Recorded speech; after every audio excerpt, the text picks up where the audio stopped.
जिस तरह हरल साहब आवाम को खुशखबरी दे रहे हैं, अगर इमरान खान को एक बेल मिल जाए, कल Imran Khan will be out from the bars. Sir, is it right? क्या कोई ऐसा सानेहा, कोई ऐसा इकदाम, कोई ऐसी खुशखबरी, कोई ऐसी गैर मामूली सूरत हाल पेश आ सकती है? इसका जवाब यह है कि in the circumstances this is not possible at all. Not possible at all?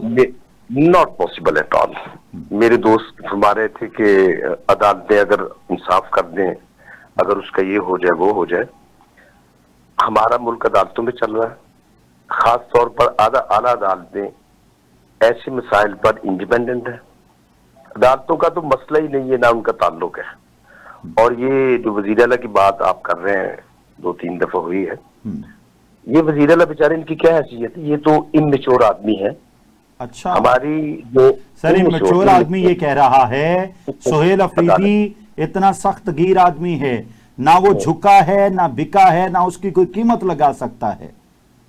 बस ये जरूरी नहीं कि कीमत लगे या ना लगे तो बंदा जो है बड़ा बन जाता है। इससे मेरे ख्याल के मुताबिक जो गंडापुर साहब थे वो इनसे ज्यादा मजबूत आदमी थे। उन्होंने जोर भी लगाया अपनी तरफ से जितना हो सकता है, लेकिन हमारी जो एस्टेब्लिशमेंट है, हमारी जो स्टेक होल्डर्स हैं, उनके सामने ये सुहेल अफरीदी तो बेचारा बहुत छोटा सा एक बच्चा है, इमैच्योर पॉलिटिशियन है। भुट्टो साहब नहीं टिक सके, नवाज शरीफ साहब नहीं टिक सके, और इमरान खान साहब आपके सामने है। तो ये मुमकिन नहीं, एक ही सूरत है उनके बाहर आने की, एक ही, सिर्फ एक सूरत है कि एस्टेब्लिशमेंट के साथ उनके मामला तय पा जाए। अभी तक कुछ नहीं हुआ, बिल्कुल सीरियस कोशिशें हुई हैं, लेकिन इमरान खान साहब की हट दर्मी कह लें या हालात को जो है सही आप अवाम के अताब का निशाना बनेंगे। आप इमरान खान की हटदर्मी कह रहे हैं। सर, अवाम इस चीज को नहीं बर्दाश्त करती। हरल साहब के मुताबिक 98% लोग इमरान खान को अब भी चाहते हैं।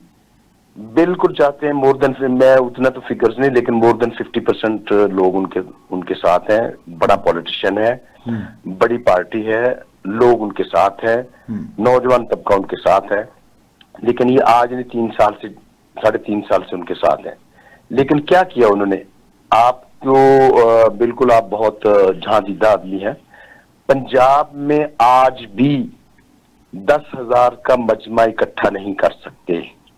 उसकी वजह क्या है कि जो पीछे लोग बैठे हुए हैं वो इकट्ठा करने नहीं देंगे। हाँ, केपीकी में चूंकि उनकी हुकूमत है, वहां खान है, उनका अपना एक मिजाज है, वहां जो भी हो सकता है वहां हो सकता है।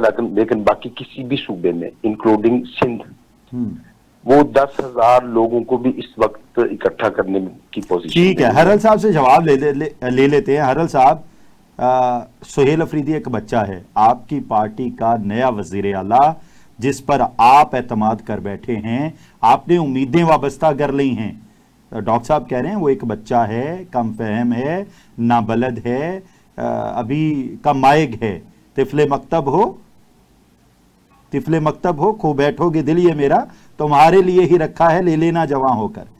तो क्या मतलब आप सोच क्या रहे हैं? गंडापुर जैसा वो महान आदमी छोड़ के कल का बच्चा आपने वजीर आला लगा। देखिए, गंडापुर साहब महान जरूर थे, लेकिन वो कंप्रोमाइज थे।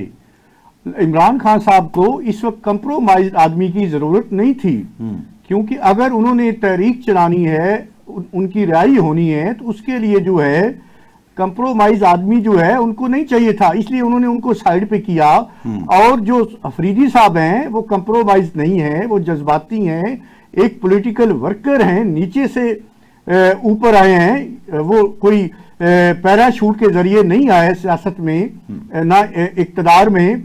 उन्होंने वर्क किया है और पढ़े लिखे नौजवान हैं। आपने देखा कि उनकी सबसे बड़ी जो कामयाबी मुझे नजर आ रही है कि उन्होंने जरगा कैंप किया, और इस बात पे वो कायल हैं कि जितने भी मसाइल है उनका बातचीत के जरिए हल किया जाए। पढ़े लिखे बंदे हैं। देखिए, मैं ये खिलाफ नहीं, किसी के कल्चर को बिल्कुल मैं बुरा नहीं कहता, लेकिन ये जो जरगे कायम करना, इस तरह रियासत की रिट को चैलेंज करना, is it the right way? देखिए, आप एक मुल्क में रहते लोगों के साथ अगर रियासत बातचीत के जरिए, मुज़ाकरात के जरिए कोई हल का तलाश करती है तो उसमें कोई मज़ाक़ा नहीं है। अगर हम गज़ा में फलस्तीन और इसराइल के मुज़ाकरात की हमायत कर सकते हैं, तो क्या अपने मुल्क में, अपनी रियासत में, अपने शहरियों के साथ बातचीत करने में क्यों आमादा नहीं होते? इसमें क्या अमर माने है कि हम अपनी रियासत के शहरियों के साथ मुज़ाकरात को बड़ा अजीब समझते हैं? तो ये बहुत अच्छा लायामल है।